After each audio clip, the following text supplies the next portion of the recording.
प्रत्येक कार्बन परमाणु कितने अन्य कार्बन परमाणु के साथ आवंधित होते हैं? ऑप्शन हमारे पास हैं 2, 3, 4 या 5। ग्रेफाइट में क्या होता है कि ग्रेफाइट में प्रत्येक कार्बन परमाणु अपने पड़ोसी 3 कार्बन परमाणुओं के साथ एक ही तल पर आवंधित होते हैं, यानी इस क्वेश्चन का सही जवाब होगा 3। अगला क्वेश्चन पूछा गया है, हीरा में प्रत्येक कार्बन परमाणु कितने अन्य कार्बन परमाणु के साथ आवंधित होते हैं?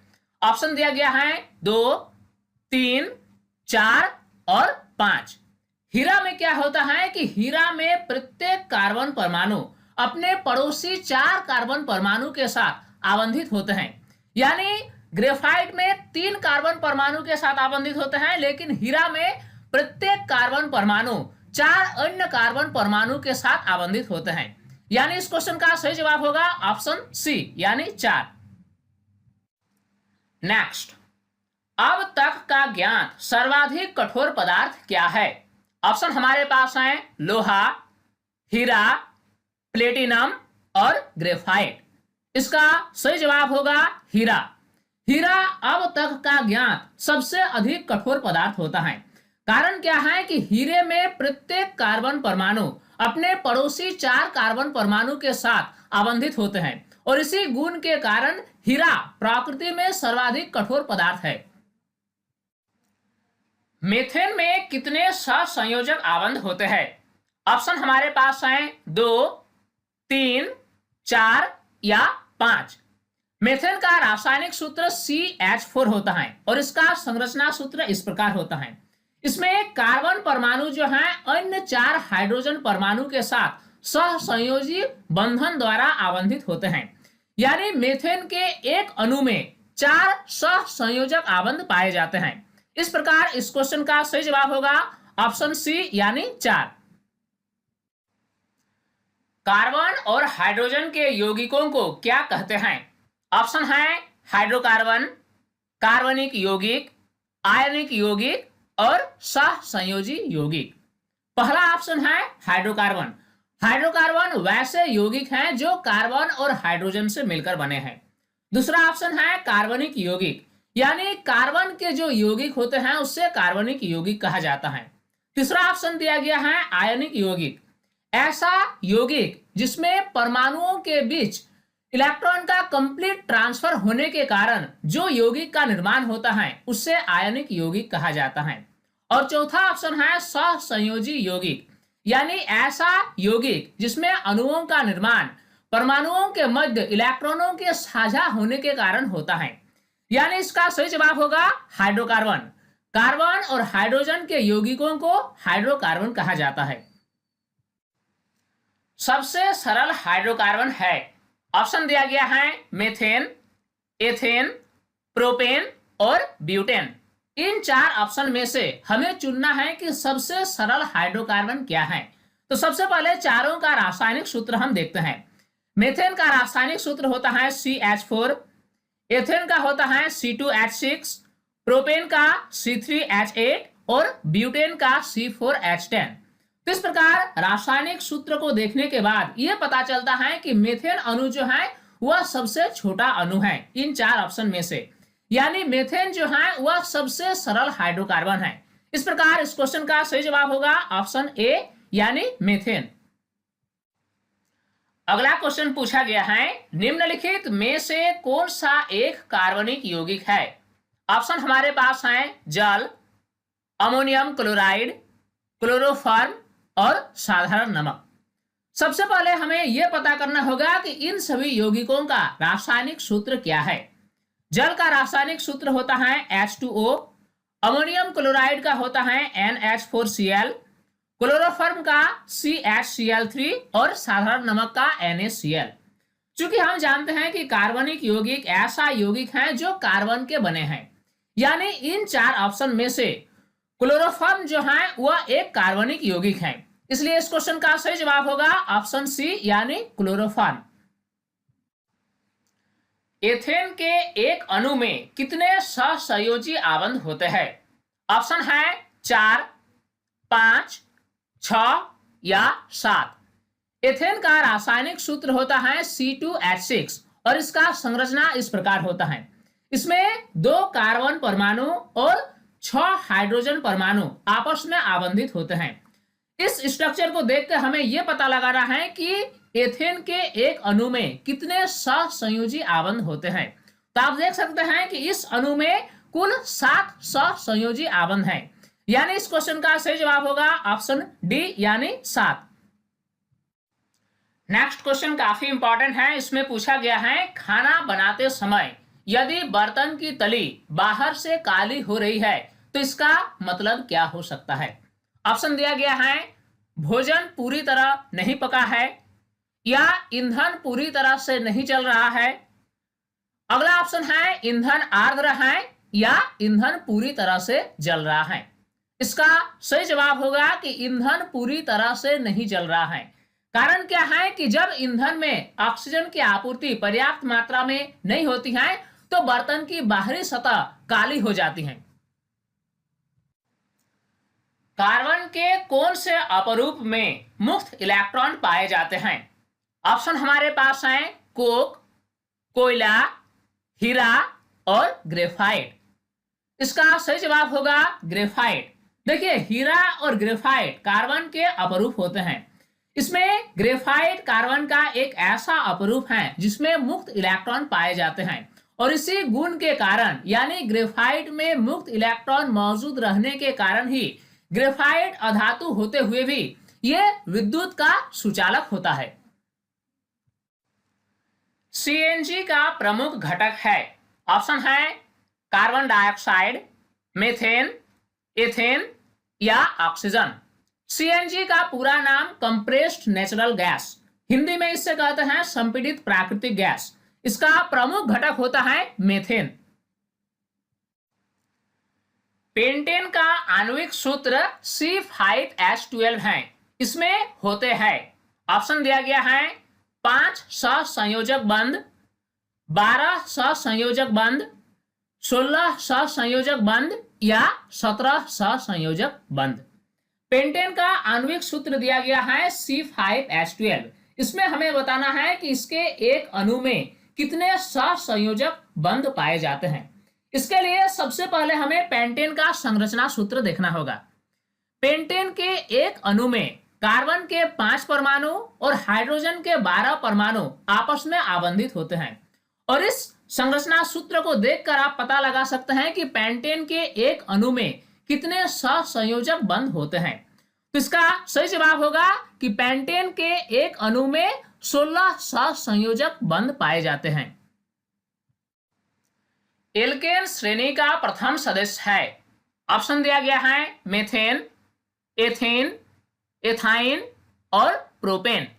इसका सही जवाब होगा मीथेन, क्योंकि एल्केन श्रेणी का प्रथम सदस्य जो है वह है मीथेन। एल्केन श्रेणी में आता है methane, ethane, propane, butane, pentane, hexane, इस प्रकार करके। और मीथेन जो है ये एल्केन श्रेणी का प्रथम सदस्य है।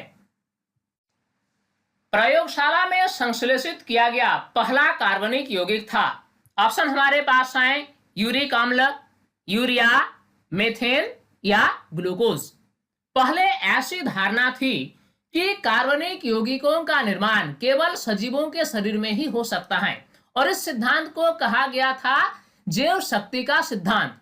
परंतु बाद में वोहलर ने यूरिया नामक कार्बनिक यौगिक का संश्लेषण प्रयोगशाला में कर यह सिद्धांत का खंडन कर दिया। इस प्रकार प्रयोगशाला में संश्लेषित पहला कार्बनिक यौगिक था यूरिया, जिसका संश्लेषण सर्वप्रथम वोहलर के द्वारा किया गया। निम्न में से कौन सा तत्व सभी कार्बनिक यौगिकों में मिलता है। ऑप्शन है कार्बन, कैल्शियम, नाइट्रोजन और ऑक्सीजन। सही जवाब होगा कार्बन, क्योंकि सभी प्रकार के कार्बनिक यौगिकों में अनिवार्य रूप से कार्बन मौजूद होता है। एल्केन का सामान्य सूत्र क्या होता है। ऑप्शन है CnH2n, CnH2n+1, CnH2n+2 या CnH2n-2। इसका सही जवाब होगा ऑप्शन सी, यानी एल्केन का सामान्य सूत्र होता है CnH2n+2। इसी प्रकार अगला क्वेश्चन पूछा गया है, एल्कीन का सामान्य सूत्र क्या होता है। ऑप्शन दिया गया है CnH2n, CnH2n+1, CnH2n+2 और CnH2n-2। इसका सही जवाब होगा CnH2n। एल्कीन का सामान्य सूत्र होता है CnH2n। नेक्स्ट इंपॉर्टेंट क्वेश्चन, निम्नलिखित में से कौन सा एंजाइम ग्लूकोज को एथेनॉल में परिवर्तित करता है। ऑप्शन दिया गया है जाइमेज, इन्वर्टेज, माल्टेज या डायस्टेज। सही जवाब होगा जाइमेज। जाइमेज नामक एंजाइम ग्लूकोज को एथेनॉल में परिवर्तित करता है। निम्नलिखित कार्बनिक पदार्थों में से कौन सा प्रकृति में सर्वाधिक प्रचुरता में पाया जाता है। ऑप्शन दिया गया है ग्लूकोज, सेलुलोज, फ्रक्टोज या सुक्रोज। हमारी प्रकृति में कार्बनिक पदार्थ प्रचुर मात्रा में पाया जाता है। इसमें सेलुलोज जो है इसकी बहुत ज्यादा प्रचुरता है हमारी प्रकृति में, इसलिए इस क्वेश्चन का सही जवाब होगा ऑप्शन बी यानी सेलुलोज। गोबर गैस का मुख्य अवयव क्या है। ऑप्शन दिया गया है एथेन, मीथेन, प्रोपेन और एसिटिलीन। सही जवाब है मीथेन। गोबर गैस का मुख्य अवयव मीथेन है। नेक्स्ट क्वेश्चन भी इसी प्रकार का है। इसमें पूछा गया है प्राकृतिक गैस का मुख्य अवयव क्या है। ऑप्शन दिया गया है एथेन, मीथेन, ब्यूटेन और हाइड्रोजन। सही जवाब होगा मीथेन। प्राकृतिक गैस का मुख्य अवयव भी मीथेन गैस ही है। नेक्स्ट क्वेश्चन, बायोगैस का मुख्य अवयव क्या है। एसिटिलीन, मीथेन, ब्यूटेन या हाइड्रोजन। बायोगैस का मुख्य अवयव भी मीथेन गैस ही है। निम्नलिखित में से किस गैस को मार्स गैस के नाम से जाना जाता है। ऑप्शन दिया गया है एसिटिलीन, मीथेन, एथेन और एथिलीन। सही जवाब होगा मीथेन।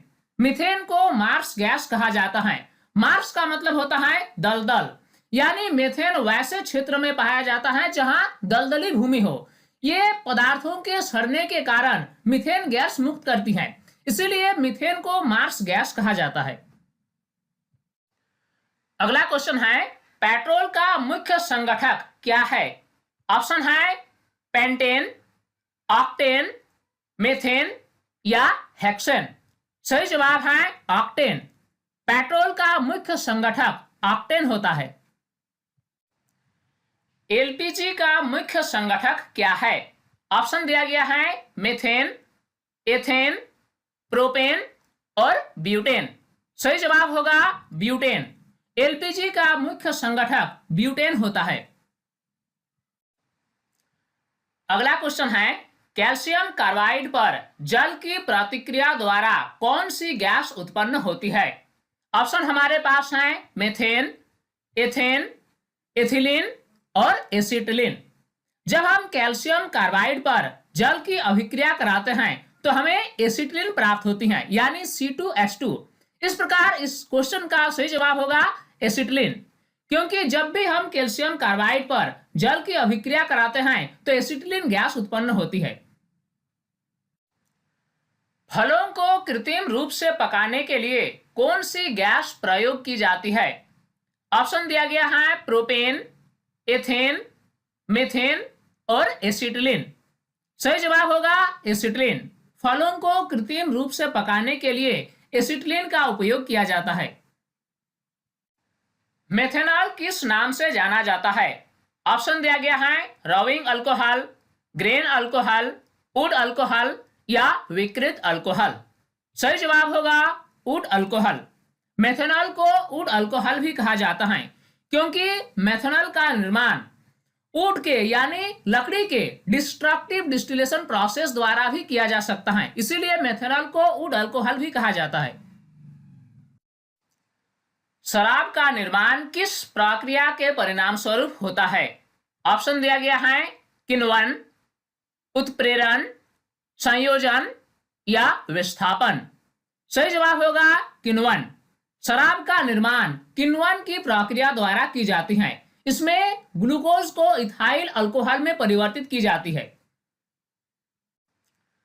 फार्मिक अम्ल किसके द्वारा उत्पादित किया जाता है?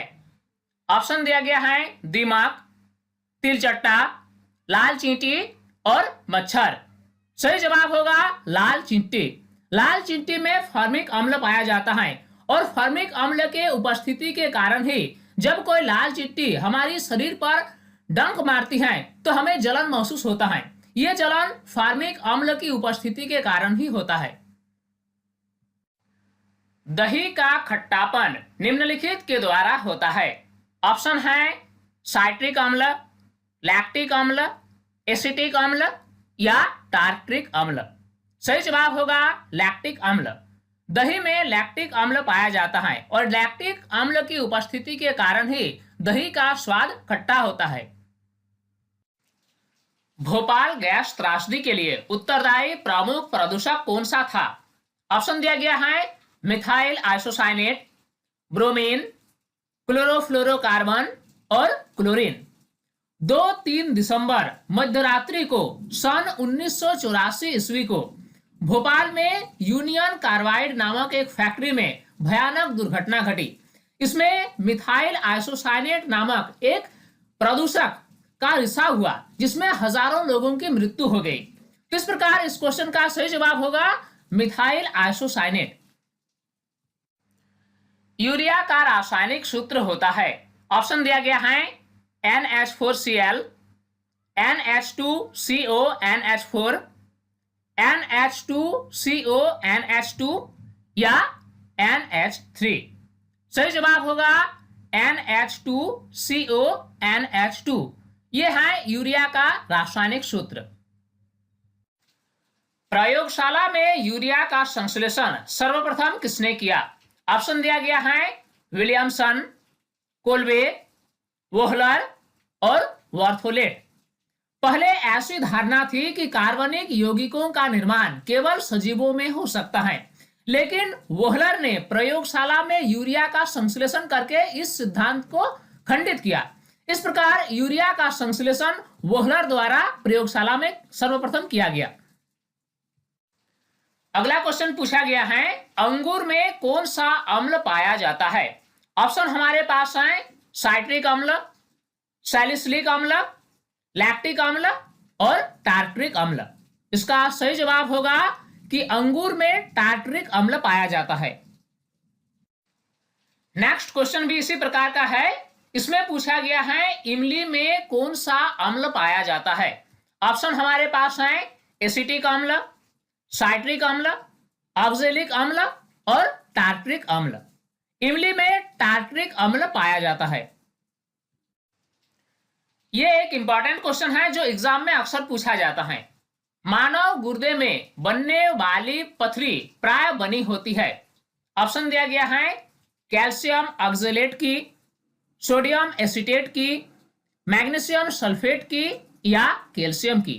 हमारी किडनी में जो पथरी बनती है ये पथरी कौन सी पदार्थ की बनी होती है? इसका सही जवाब होगा कि कैल्शियम ऑक्जेलेट की बनी होती है।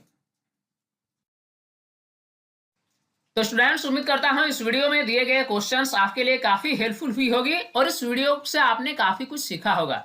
ये वीडियो आपको कैसा लगा आप हमें कमेंट सेक्शन में जरूर बताएं। साथ ही हमारे यूट्यूब चैनल साइंस प्लेटफॉर्म को अगर अभी तक सब्सक्राइब नहीं किए हैं तो इसे अभी सब्सक्राइब कर लें और नोटिफिकेशन बेल को ऑन कर लें ताकि हर नए वीडियोस के अपडेट्स आप तक आसानी से पहुंच सके। इस वीडियो को आप लाइक जरूर करें। तब तक के लिए बाय।